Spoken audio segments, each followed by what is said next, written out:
J'ai eu le défi à relever de créer une exposition sur le thème de l'eau, incluant uniquement des artistes qui vivent dans les Laurentides ou qui sont originaires des Laurentides. Alors, j'ai décidé de créer l'exposition selon un parcours. Quand on entre dans l'exposition, les premières œuvres dans la première salle sont en relation avec notre lien plutôt psychologique qu'on cultive avec l'eau.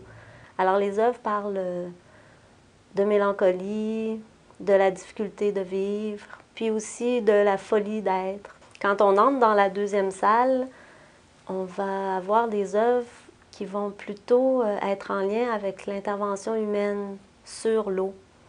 Puis c'est vu d'une manière ludique. Ça n'a aucune intention morale ou dogmatique. C'est plutôt un regard amusant, rieur, mais qui est à la fois sérieux sur notre façon d'agir avec cet élément-là.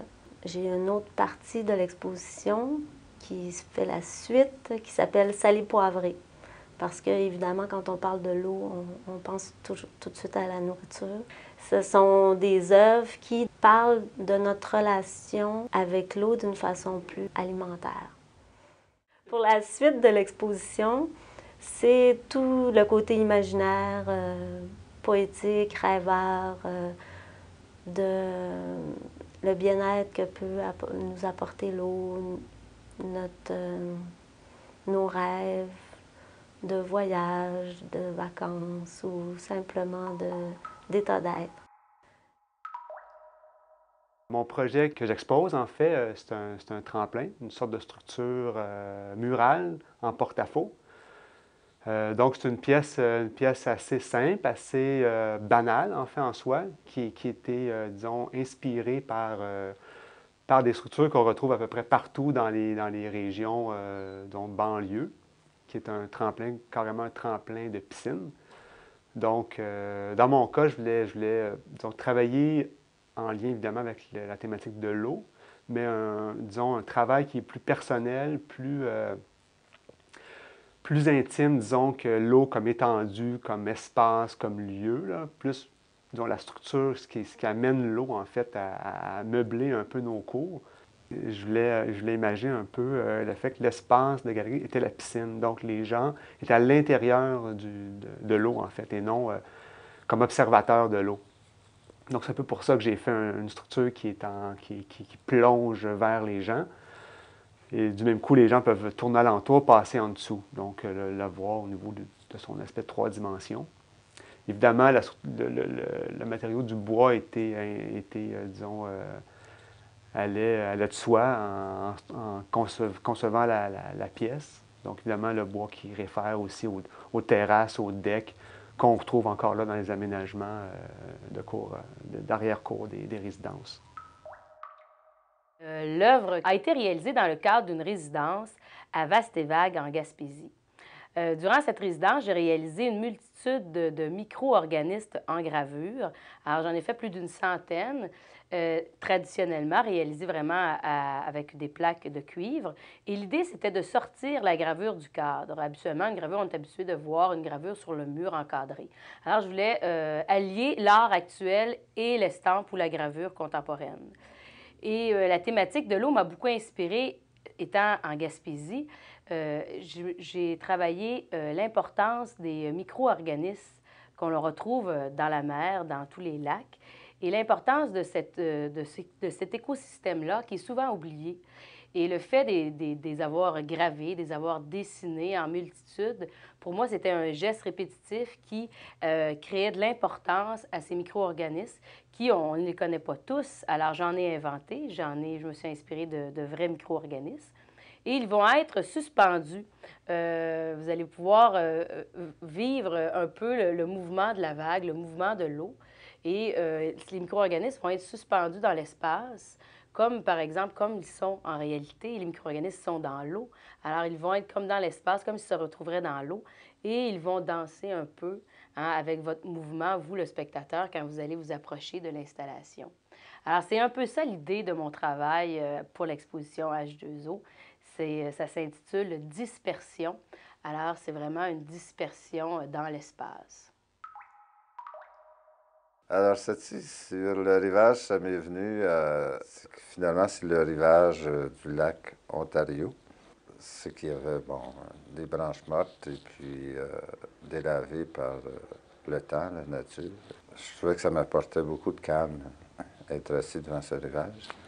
Alors, c'est pour ça que je l'ai aussi intitulé Satie sur le rivage, dans le sens que les gymnopédies de Satie ou le concerto pour le piano, mais je trouvais que ça représentait très bien le mouvement calme des vagues. Alors, c'est un tableau, pour moi, de contemplation. Pour ce projet-ci, pour H2O, je présente une œuvre qui s'appelle Le Compteur d'eau. Cette œuvre-là est composée de 4 photographies et d'un objet, une sculpture. Sur les photographies, on voit ces objets artefacts-là que je mets en relation avec l'eau d'un ruisseau. Alors, ces objets-là vont soit contenir ou mesurer l'eau du ruisseau, chacun à leur manière. Alors, les photographies sont accompagnées d'un objet. Cet objet-là, c'est une poutre verticale qui rappelle une règle, qui pourrait mesurer le niveau de l'eau ou de ce ruisseau-là en question. Il y a aussi des rangs de dentelle que j'ai ajoutés sur la poutre qui rappellent un peu les marques qu'aurait laissé le niveau de l'eau à chaque année qui aurait monté et descendu. L'environnement, la nature, c'est mon terrain de jeu. Puis, l'utilisation de la dentelle, c'est le soin que j'y apporte à ma nature. C'est délicat. C'est aussi ce que ça va créer avec les objets artefacts, parce que je les utilise beaucoup, les objets, quand je les trouve, ils sont rouillés, ils sont pleins de verre de gris. Donc, d'ajouter la petite dentelle blanche, c'est toujours blanche, ma dentelle, d'ajouter la dentelle blanche sur des objets rouillés, vieux comme ça, qui ont l'air tout droit sortis d'un garage, ça apporte un contraste. Aujourd'hui, je vous présente une œuvre qui est très différente du travail que j'ai exposé jusqu'à maintenant.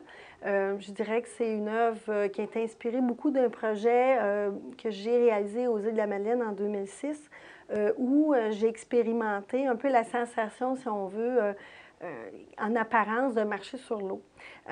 J'ai eu le rapport avec l'eau, avec la mer là-bas qui était très intime, étant donné le lien très étroit que les Madelinos entretiennent avec la mer. Donc, j'ai expérimenté cette relation-là vraiment profondément pendant à peu près 1 mois et demi. Et de là a été mené là, ce projet-là, est sorti de ce projet-là. Donc, l'œuvre sur laquelle vous allez être invité ou vous avez déjà été invité à marcher, c'est marcher sur l'eau. C'est une manière ludique, si on veut, de vous inviter à réfléchir, mais à travers l'action de marcher sur l'eau. C'est en quelque part un questionnement entre le mythe et la réalité. Et j'ai utilisé à l'intérieur de l'œuvre des images et des mots qui, sans diriger complètement, amènent à des pistes de réflexion. Pour moi, c'est bien important d'amener l'autre à plus que réfléchir, mais aussi aller vers l'action. Donc, cette œuvre-là était voulue pour que vous marchiez dessus. Donc, il me fait plaisir de vous accueillir et de marcher sur l'eau et bonne marche!